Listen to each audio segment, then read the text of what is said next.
সেই দিন আমার কথিত শ্বশুরবাড়ি থেকে বের হতে পারিনি। কপালে আবার দুঃখ রয়েছে জেনে অনিশ্চিত ভবিষ্যতের দিকে পা দিয়েছি। নাজমুলকে বাড়িতে আনা হলে সবাই দেখতে আসে, সাথে আমাকেও দেখে যায় সবাই। এনামুলকে একদম চুপ হয়ে যেতে বলে আমার শ্বশুর। বলে, যা হওয়ার হয়েছে এখনই চুপ হও। তুমি যদি এখন নাহিদাকে বিয়ে করো, আমার মান সম্মান কোথায় যাবে? আমার দিকটা একটু ভাবো। মেয়েটার কোনো দোষ নাই। আমার এক পা কবরে চলে গেছে। আমি জেনে শুনে দুনিয়াতে কারোর সাথে অন্যায় করতে পারবো না। আমার শ্বশুর আমাকে ডেকে বলে, দেখো মা, তুমি যদি সংসার করতে চাও তবে নাজমুলের সাথে করবে।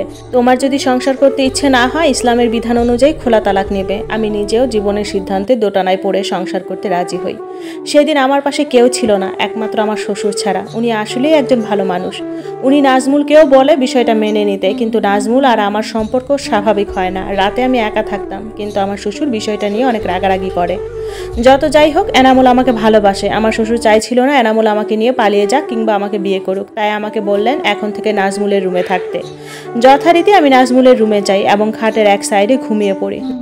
নাজমুল আর রুমে আসে নাই। আমাকে ঘরের কোনো কাজে হাত দিতে দিত না আমার শাশুড়ি। আমার সাথে কথাও বলতো না ঠিক মতো। আমি গায়ে পড়ে যতটুকু কথা বলতাম। নাজমুলের সাথে একটা সময় সম্পর্কটা মেনে নিতে চেয়েছি, কিন্তু নাজমুলের তরফ থেকে সে কখনো চায়নি সম্পর্কটা হোক। তবুও চুপচাপ সহ্য করেছি, মেনে নিয়েছি। সময়ের সাথে সাথে আমার শ্বশুরের সাহায্যতে আমার শাশুড়িও আমাকে মেনে নেয়। তবুও টুকিটাকি কটু কথা বলে। নাজমুল আমার সাথে কথা বলে না, লজ্জা পায় বুঝি, কিন্তু আমি কথা বলি এবং তার সমস্ত কাজে সাহায্য করি। এনামুল প্রবাসে চলে যায়, নাজমুলও চলে যাবে সৌদিতে। তবুও তার সাথে লজ্জাশীল হালকা প্রণয়তে রয়েছি। তবে নাজমুল ইদানিং আমার প্রতি দায়িত্ববান হচ্ছে। পিরিয়ডের সময় যখন পেট ব্যথায় কাতরাচ্ছি দুপুরবেলা, তখন সে রুমে আসে। আমি তার হাত ধরে বলি, আমাকে একটু সাহায্য করো, আমার ভীষণ পেটে ব্যথা করছে। সে তার মাকে ডেকে দিতে বললে আমি লজ্জায় বলি, প্লিজ ডেকো না, আমার পিরিয়ড হয়েছে, যদি পারো আমাকে কিছু ব্যথার ওষুধ এনে দাও। সে দোকানে গিয়ে ওষুধ এবং প্যাড এনে দেয়। যদিও আমি কাপড় ব্যবহার করি, প্যাড ব্যবহার করতাম না। ভীষণ খুশি লেগেছিল সেদিন। পুকুর ঘাটে যাওয়ার সময় আমার জামাটা খোঁচা লেগে ছিঁড়ে যায়। তার আবার সেটা চোখে পড়ে, আমাকে অনেকগুলো জামা নিয়ে দেয়। ইদানিং মাঝরাতে আমার আবার হাঁটতে ইচ্ছে করে, চুল খোলা দিয়ে মুক্ত আকাশে। দীর্ঘশ্বাসগুলো ছাড়তে ইচ্ছে করে। আমি চুপি চুপি ছাদে চলে যাই। সে আমার পিছে পিছে গিয়ে বলে, এত রাতে ছাদে আসা ভালো না, চলুন ঘরে। আমি বললাম, তুমি যাও, আমি আসছি, আপনাকে দাঁড়াতে হবে না। তাকে আমি আবার তুমি আপনি মিশ্র শব্দতে ডাকি। সে বিদেশ চলে যাবে। যাওয়ার দিন আমাকে 56,000 টাকা দিয়ে বলে নিজের কাজে লাগাবেন, ভালো থাকবেন। বিদেশ যাওয়ার 2 দিন পর আমার হাতে ডিভোর্সের নোটিশ আসে। আমি ডিভোর্সি হতে চাইনি, বিশ্বাস করুন। এমন অসম্মান নিয়ে সংসার করতে চেয়েছি, কিন্তু এটা কি হলো আমার সাথে।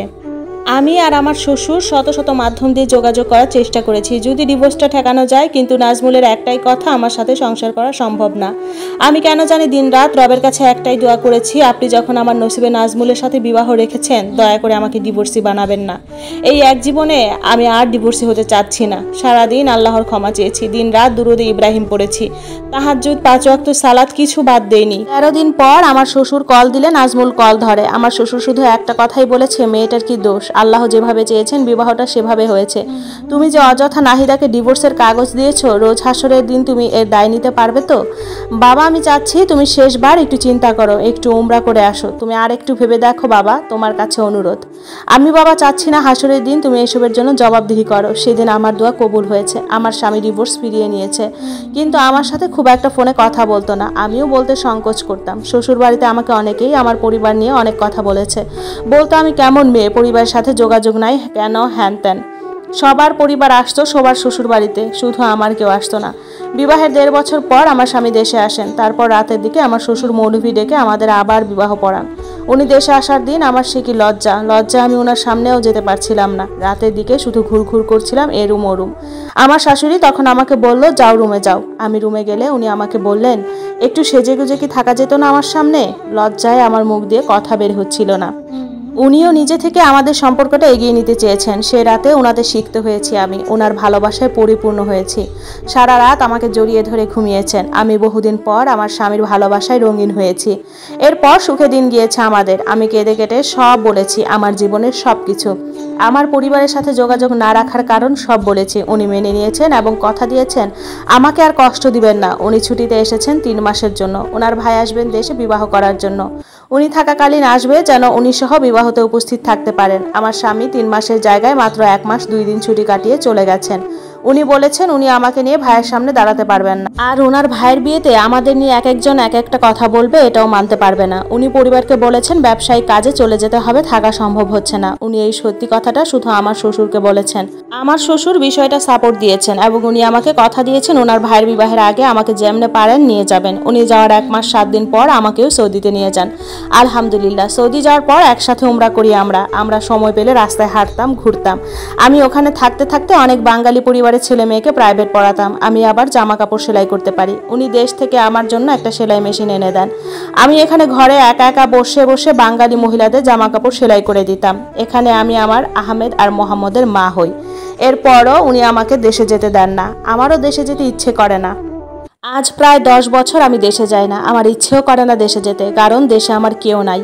আর আমাকে এক একজন এক এক কথা বলবে, এটা মানাও পসিবল না। আলহামদুলিল্লাহ, সন্তান এবং সন্তানদের বাবাকে নিয়ে সুখে আছি। আমি এখন পর্যন্ত আমার পরিবারের সাথে কোনো যোগাযোগ করি নাই, বাকি জীবন করার ইচ্ছেও নাই। আমি সন্তান জন্মদানকালীন সময়ে এত কষ্ট পেয়েছি একা একা এই দেশে, তবুও দেশে যাওয়ার নাম নেইনি। আমার স্বামীর মনে হয়তো অনেক কষ্ট, শ্বশুরবাড়ি যেতে পারে না, শ্বশুরবাড়ির কেউ খোঁজ খবর নেয় না। ওনার বন্ধু বান্ধবদের মধ্যে যখন সবাই শ্বশুরবাড়ির গল্প করে, হয়তো ওনার মন ছোট হয়ে যায়, কিন্তু তবুও উনি আমাকে মুখ ফুটে কিছুই বলেন না। সব বুঝে নীরব থাকি। মাঝে মাঝে ওনার কাছে ক্ষমা চাই। উনি হয়তো অনেক ভালো কিছু পাওয়ার যোগ্যতা রাখেন, কিন্তু ওনার নসিবে আল্লাহ আমাকে রাখছেন। সবাই দোয়া করবেন আমি যেন বাকি জীবন সুখে থাকি। মহান রব যেন আমার সহায় হন সব সময়।